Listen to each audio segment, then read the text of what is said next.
बहुत ही एक प्यारी दरगाह है ये, और बताते हैं ये लगभग 700 साढ़े 700 साल पुरानी दरगाह है। और देश विदेश से मोर देन 35 कंट्रीज से लोग यहाँ आते हैं स्टडी करने के लिए। भी यहाँ एक लाइब्रेरी और एक रिसर्च सेंटर भी खोल रखा है। ये वाला पोर्शन मस्जिद का है। माशाल्लाह जो मीनार है काफ़ी अच्छी मीनारें बनी हुई है। ये कोई आम मज़ार नहीं है, इसको बनाने के लिए किसी कारीगर का यूज नहीं हुआ है। ये सारी जिन्नातों की करामात है और एक ही रात में इसको बनाया गया था। हेलो गाइस, अस्सलाम वालेकुम and welcome back to my YouTube channel. आज मैं आपको दिखाने जा रहा हूँ एक बहुत ही फेमस और एक बहुत ही प्रसिद्ध दरगाह which is located in Panipat. मैं हूँ अभी हजरत अली अबू अली शाह कलंदर के मज़ार पर, और मैं पानीपत में जो स्थित कलंदर साहब हैं इनके बारे में आज कुछ बताने वाला हूँ। बिकॉज दुनिया भर में आपको पता ही है कि 2.5 कलंदर हैं और ये सबसे बड़े कलंदर हैं। और इनके बारे में बहुत सारी ऐसी बातें हैं जो मैं अभी आपको बताने वाला हूँ। सो वीडियो में कंटिन्यू बने रहें। ये सारा जो कंपाउंड है ये सारा मस्जिद का कंपाउंड है। ये सारा मस्जिद का कंपाउंड है। ये जो सामने है ये मेन मज़ार है, ये वाला। उसके बाद में ये पूरा जो वफ़ बोर्ड है, वफ़ बोर्ड के कमरे वगैरह बनाए हुए हैं। जो ज़ायरीन देश विदेश से आते हैं तो उनके लिए यहाँ कुछ इंतज़ाम किया हुआ है। और इस साइड में ये अलीशान मस्जिद है। बहुत ही एक प्यारी दरगाह है ये, और बताते हैं ये लगभग 700 साढ़े 700 साल पुरानी दरगाह है। इनका जो कलंदर है, जो वर्ल्ड में जो 2.5 कलंदर है, जो 2.5 कलंदर का जो मोमेंट है वो इस टाइप है क्योंकि ये सबसे बड़े कलंदर है। सो गाइज, मेरे पास हैं कुछ नोट्स बने हुए हैं जो मैं आपको अभी पढ़कर बताता हूँ इस दरगाह के बारे में, जो मैंने बनाए थे, जो कि इस दरगाह की खासियत बताने के लिए है। ये दरगाह पानीपत से स्थित है और पानीपत सिटी में है। ये पानीपत सिटी के जो काबुल बाग स्थित है वहाँ ये दरगाह है। सो इस दरगाह का मानना है कि इस दरगाह में बहुत सारे रिसर्च हुई है, कलंदर पर रिसर्च हुई है, और देश विदेश से मोर देन 35 कंट्रीज से लोग यहाँ आते हैं। स्पेशली जो मुस्लिम कंट्रीज वगैरह हैं वहाँ से यहाँ लोग आते हैं और यहाँ आकर रिसर्च भी करते हैं। कुछ जगह कुछ जो इंस्टीट्यूट वगैरह हैं उन्होंने यहाँ स्टडी करने के लिए भी यहाँ एक लाइब्रेरी और एक रिसर्च सेंटर भी खोल रखा है। सो यहाँ का जो मैं क्या बता रहा था कि जो महिला के नाम पे जो आधा कलंदर दिया गया है वो बसरी शहर में है और वो इराक में स्थित है। पानीपत स्थित दरगाह में एक पैड एक लाइब्रेरी है जहाँ पर 12वीं तक की पढ़ाई भी होती है। इंग्लिश में, उर्दू में और हिंदी में पढ़ाई होती है। मैं आपको दिखाने जा रहा हूँ जो ये दरगाह है, ये दरगाह का मेन व्यू है और ये मेन गेट है दरगाह का। ये वाला कितना प्यारा व्यू है। ये मेन गेट है और वो सामने दरगाह है। अभी मैं दरगाह की साइड जाऊँगा, अभी मैं आपको बार बार का दिखा रहा हूँ यहाँ क्या क्या खासियत है। ये वाला पोर्शन मस्जिद का है। माशाल्लाह जो मीनारें हैं काफ़ी अच्छी मीनारें बनी हुई है। और ये सामने जो है ये वजूखाना है। वजूखाना वही पुराने स्टाइल का बना हुआ है। सो मैं अपने टॉपिक पर आता हूँ। कलंदर पीर का जो पूरा नाम है शाह शफरुद्दीन बू अली शाह कलंदर है। कलंदर पीर के अंदर ही बादशाह जहांगीर के वजीर नवाब मुबारक अली खां और उनके परिवार के भी मज़ार यहाँ स्थित है। इस मज़ार पे माना जाता है कि जो यहाँ पत्थर लगा हुआ है वो पत्थर ऐसा पत्थर था जो कि इस मिस्र से लाया गया था, और वो जहर खुरानी पत्थर था, और वो एक ही यहाँ पत्थर लगा हुआ है और बाकी जो पत्थर है वो मिस्र में ही है। और इस जो एक कंपाउंड है, इस कंपाउंड के चारों तरफ इस टाइप का पत्थर लगा हुआ है जो मौसम की भी जानकारी देता था। तो वो पत्थर आई थिंक उस साइड पे है, मैं अभी वहाँ गया नहीं हूँ। तो उसमें क्या खासियत है कि जैसे वो अगर बारिश होने वाली है तो वो पत्थर गीला पड़ जाता था। अगर जैसे आंधी तूफान आने वाला है तो पत्थर ऑटोमेटिकली कलर चेंज कर देता था। सो कंडीशन ये है कि जो ये पूरा कंपाउंड है, ये जो मज़ार है अलीशान मज़ार है, ये पूरा ये कोई आम मज़ार नहीं है। इसको बनाने के लिए किसी कारीगर का यूज नहीं हुआ है। ये सारी जिन्नातों की करामात है और एक ही रात में इसको बनाया गया था। मानना यही है कि एक ही रात में इसको बनाया गया था, जिन्होंने इसको बनाया था। और जो वो पत्थर लगा हुआ है, जो जहर खुरानी पत्थर है, अगर किसी इंसान को कोई कीड़ा मकोड़ा काट लेता है तो अगर उस पत्थर का डालकर जो पानी वगैरह पी लेते हैं तो माना जाता है, लोगों की मान्यता ये है कि जो जहर का जो असर है वो भी कम हो जाता है। और यहाँ लोग आते हैं, बहुत सारे लोग यहाँ आते हैं। और मैं अभी अभी आपको बाहर का एक व्यू दिखा रहा हूँ। तो उनकी अलग अलग तरह की मान्यता होती है। और कुछ लोग हैं, इसको बोलते हैं कि यहाँ जो ताले लॉक लगा दिए जाते हैं, ये वाले ताले हैं, इस वाले ताले हैं, तो अपनी अपनी मुरादों के यहाँ लोग लॉक लगा देते हैं। यहाँ लॉक लगाते हैं, लोगों की मुरादें पूरी होती है। मगर लोगों की मुरादें होती है, इनके सदके वसीले से लोग दुआएं मांगते हैं। लोग विदेश विदेश से भी आते हैं। मोस्टली तो यहाँ लोग आते हैं वो इंडोनेशिया, मलेशिया से बहुत ज़्यादा तादाद में लोग आते हैं। अभी मैं चलता हूँ मज़ार के अंदर। आ जाइए, मज़ार के अंदर चलते हैं। यहाँ देखिए, जो ये गेट है मज़ार का, मज़ार के गेट पे अनलिमिटेड लॉक लगा रखे हैं। ये सारे, ये सब अपनी अपनी मान्यता और दुआ से ये लगा रखे हैं। इस साइड में भी है, इस साइड में भी काफी लगा रखे हैं। इस साइड पे ये लगा रखे हैं,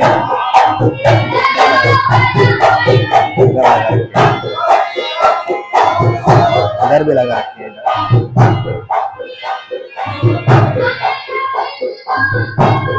इधर भी ये कुछ लोग हैं और सारे। और जब से हम अंदर मज़ार के साइड में जाएंगे तो मज़ार में भी ऐसी चीज़ें देखने को मिल जाएंगी। ये जो पूरा कंपाउंड है, ये इतना बेहतरीन प्यारा जो कंपाउंड है माशाल्लाह, ये सारा एक जिन्नातों की करामत है जो एक ही दिन में, एक ही रात में पूरा इसको बनाया गया है। और मैं भी अपने कैमरामैन को चाहूँगा थोड़ा आए फोकस करे और बताता हूँ मैं इसके बारे में। जो यहाँ नमक और झाड़ू भी चढ़ाते हैं, तो यहाँ नमक और झाड़ू चढ़ाने का पर्पस यही है कि जो लोगों के जो मस्से वगैरह होते हैं तो वो भी उनको खत्म कर दिया जाते हैं। लोगों का मानना यही है, तो इसीलिए यहाँ बहुत तादाद में नमक और झाड़ू को भी चढ़ाया जाता है, बहुत ज़्यादा तादाद में यहाँ। तो अभी क्या है, यहाँ कुछ कव्वाली का प्रोग्राम भी चल रहा है।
सो गाइस बू अली शाह कलंदर दरगाह के मज़ार पर हूँ मैं, और यहाँ के जो हम खादिम से भी बात की। सो कुछ लोगों का कुछ मानना है, कुछ का कुछ मानना है, बट एटलीस्ट लोगों का यही मानना है क्या जो कलंदर साहब थे वो पानीपत में ही जन्मे थे, और पानीपत में उनका जो एजुकेशन था वो भी यहीं हुआ था। और अराउंड 750 साल पुरानी ये दरगाह है। इस दरगाह को जो बनाने की हिस्ट्री है वो जिन्नों द्वारा बनाई गई थी, एक ही रात में जिन्नों ने इसको बनाया गया था। और ये भी बताते हैं कि जिन इस इमारत को बना रहे थे, बनाते बनाते क्या बोलते हैं, जब रात में इसको बना रहे थे तो पानीपत में कोई लेडी उठ जाती है, और वो जमाने की बात है 750-800 साल पुरानी, क्या वो चक्की पीटने लग जाती है तो उनको साउंड की सुनाई आती है, तो जितनी बनी हुई थी वो छोड़ के वहीं चले जाते हैं। तो उस टाइम ये एटलीस्ट कंप्लीट ही थी, कुछ जगहों पे है ऐसा जो कंप्लीशन को अभी नहीं था, और उसके बाद में ही इसको पूरा कर दिया गया था। तो ये भी एक लोगों का यहाँ मानना है, और यहाँ बहुत सारी श्रद्धाएं हैं, लोग दूर दूर से आते हैं अपने मुरादों को लेकर, कुछ ताले बांधते हैं, उनकी मुरादें होती हैं, कुछ लेटर चिट्ठियां भी लिखते हैं। अंदर जाना जो मज़ार है, मज़ार के अंदर हम शूट नहीं कर सकते बिकॉज वहाँ परमिटेड नहीं है, मगर हमने वहाँ देखा जाकर के बहुत सारी वहाँ चीज़ें हैं। और यहाँ टाइम टू टाइम यहाँ मज़ार पर जो कव्वाली वगैरह है उसका ही प्रोग्राम चलता रहता है कलंदर साहब के मज़ार पर, और यहाँ लोग आते हैं और झाड़ू और नमक भी चढ़ाते हैं। उनका मानना यही है क्या झाड़ू और नमक चढ़ाए से जो तिल मस्से होते हैं वो ख़त्म हो जाते हैं। जो मज़ार का जो कंपाउंड है, कंपाउंड के सेंटर में ये कुआं है, और इस कुएं को अभी जाल लगा दिया है ऊपर, और ये बाउंड्री वॉल कर दी है थोड़ी सी। ये कुआं भी बहुत ही पुराना है, उसी टाइम का पुराना है। और मैं कलंदर साहब के बारे में आपको ये बताना चाहता हूँ, जो कलंदर साहब का जन्म हुआ था वो 1190 ईस्वी में कलंदर साहब का जन्म हुआ था। जो कलंदर साहब की टोटल एज थी वो 122 साल की उम्र थी। 1312 में उनका इंतकाल हो गया था, दुनिया से रुखसत कर गए थे। जो मानना है जो कलंदर साहब की प्राथमिक शिक्षा हुई थी वो पानीपत में ही हुई थी। उसके बाद वो दिल्ली कुतुब मीनार चले गए थे, क्योंकि बताते हैं लोगों में जो कुतुब मीनार पे जितने उस टाइम के ज़माने में जितने भी जो केसेस होते थे तो वो कुतुब मीनार के आसपास में कंपाउंड बना हुआ उधर ही होते थे, और ये उस टाइम उसके प्रमुख थे। जो भी एक केस आता था, कुछ भी आता था, उसका ये सवाल जवाब और निर्णय निकालते थे, उसी के प्रमुख थे। सो एक ये बहुत बड़ी शख्सियत है इधर पानीपत में, लोगों को बहुत कम मालूम कि पानीपत में इतनी बड़ी एक शख्सियत है। क्या वर्ल्ड में 2.5 कलंदर है, उन 2.5 कलंदर में से जो सबसे बड़ा कलंदर है वो पानीपत में स्थित है। और यहाँ की जो मान्यता है तो उसमें कोई नीच भावना, ऊंच नीच, कोई जाति भेद का कोई मैटर नहीं है, और ये अराउंड 750 साल पुरानी दरगाह है। यहाँ बहुत बहुत दूर से लोग आते हैं पानीपत में स्थित। पहले पानीपत से अच्छे रिलेशनशिप थे इंडिया पाकिस्तान के दोनों के, तो लोग पाकिस्तान से काफ़ी आते थे।